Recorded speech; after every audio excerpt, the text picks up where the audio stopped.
Bonjour à tous et bienvenue sur boursicoté.com pour cette nouvelle analyse technique Forex et matières premières avec une période de devise euro-dollar qui est en train de confirmer ici son nouveau biais haussier. Hier, j'attirais votre attention ici sur le retour des cours sur l'ancienne résistance des 1.1110 qui est désormais un support. Et depuis, on évolue au-dessus ici de cette moyenne mobile 20 exponentielle en rouge qui définit donc une poursuite de dynamique haussière.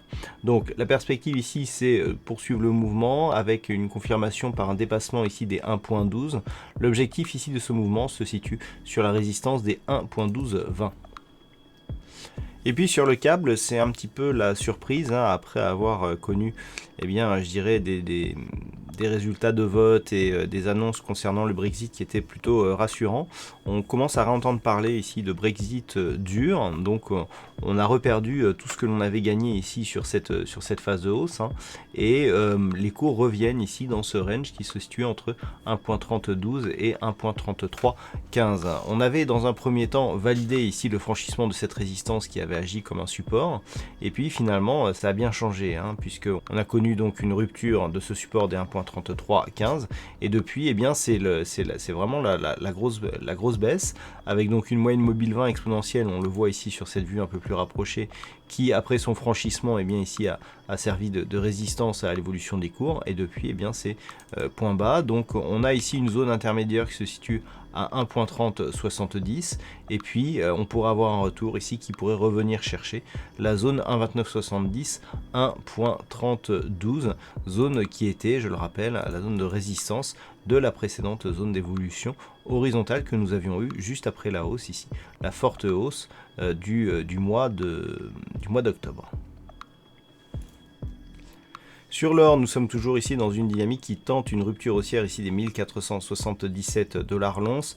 Alors, on a une deuxième zone de résistance. On voit que si on vient à peu près sur ces niveaux-là, 1480-81 devrait être une résistance. En fait, on a une zone ici entre 1477 et 1481, qui est assez compliquée à franchir. Aujourd'hui, c'est ce que l'on a fait encore.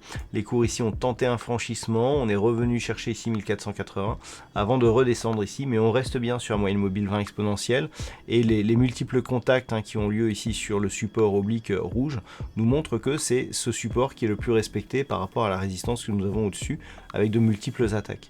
Donc pour l'instant on reste sur un biais haussier qu'il faudrait confirmer ici par la rupture des 1477 $ l'once, auquel cas une accélération haussière reste possible.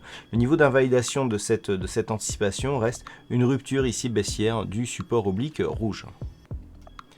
Et puis enfin sur le WTI, on continue à évoluer ici dans ce range dans lequel le pétrole évolue depuis le début du mois d'octobre. Donc on est toujours ici dans cette évolution très lente avec très peu de momentum. On a cassé ici la zone des 60 $ le baril. On commence à tester ici de nouveaux points hauts.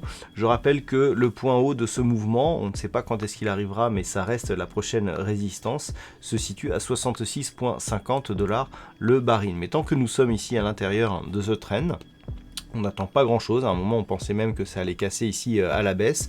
Là on a une réintégration assez nette des cours, et donc tant que l'on ne casse pas ici à la hausse cette résistance oblique, on peut avoir ici cette évolution qui pourrait nous faire attendre et connaître donc une phase de hausse très peu marquée.